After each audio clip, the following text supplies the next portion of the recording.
Uy, narinig mo na ba yung tsunami na nangyari lately sa buong Pacific? Yung sa Japan, Hawaii, California, Peru, Chile. Dahil ito sa malakas na lindol na yumanig sa Russia nitong July 2025 lang. Magnitude 8.8. Isa ito sa pinakamalakas na lindol na nangyari lately. Ang insidenteng ito ang paalala sa atin na kapag gumalaw ang lupa sa ilalim ng dagat, maaaring bumangon ng halimaw na tinatawag nating tsunami. At kung akala mong malala na ang nangyari lately sa Russia, teka lang. Dahil ito ang top 5 na pinakamalakas na tsunami sa kasaysayan. Number 5, 1896 Sanrico Tsunami sa Japan. Ito ang kauna-unahang malupit na tsunami na nagturo sa Japan kung gaano kabagsik ang dagat. June 15, 1896, isang magnitude 8.5 na lindol ang yumanig sa ilalim ng Pacific Ocean malapit sa Sanrico Coast. Ang resulta, tsunami na halos 38-meter high waves. To give you a perspective, kasing taas na yan ng isang building na may 12 floors.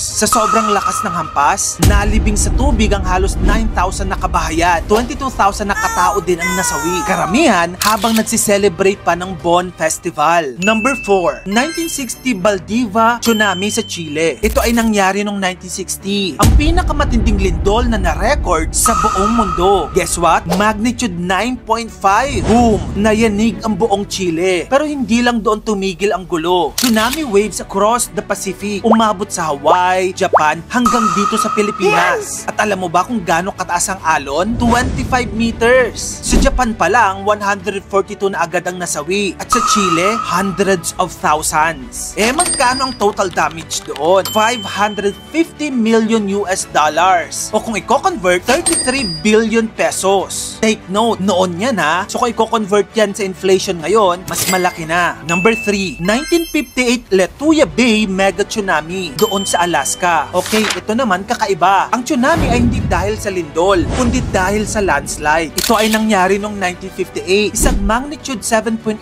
lindol ang nag-trigger ng malupit na landslide sa Lituya Bay. Yung entire side ng bundok bumulusok sa dagat at ang resulta, tsunami na may taas na 1,720 feet or 524 meters. Para ka nang sinapawan niya ng buong Mayon Volcano. Number 2, 2011 Tohoku Tsunami sa Japan. Feel ko alam mo to kasi isa ito sa pinakasikat na tsunami tragedy sa kasaysayan. Nangyari ito ng 2011 lang. Ito ang araw na nagbago sa Japan. Mula sa isang magnitude 9.0 na lindol offshore, dumiretso agad ang higanting alon sa northeast coast. Gaano kataas ang alon? 40.5 meters. Cities wiped out. Cars, bahay, buildings, tinangay lahat. 18,500 ang nasawi at nawawala. Pero ang pinakagrabe, naitala ang meltdown ng Fukushima Nuclear Power Plant. Magkano ang pinsala? 21 trillion pesos. Number 1, 2004 Indian Ocean Tsunami. Ito ang tunay na halimaw. December 26, 2004. Isang magnitude 9.1 to 9.3 na lindol sa ilalim ng Indian Ocean, malapit sa Sumatra. Walang early warning systems noon, kaya bigla na lang dumating ang wall of water na may taas na 30 to 50 meters sa ilang lugar. Tinamaan ng 14 na bansa. Indonesia, Sri Lanka, India, Thailand, lahat lubog. At ang bilang ng nasawi, 230,000 na katao.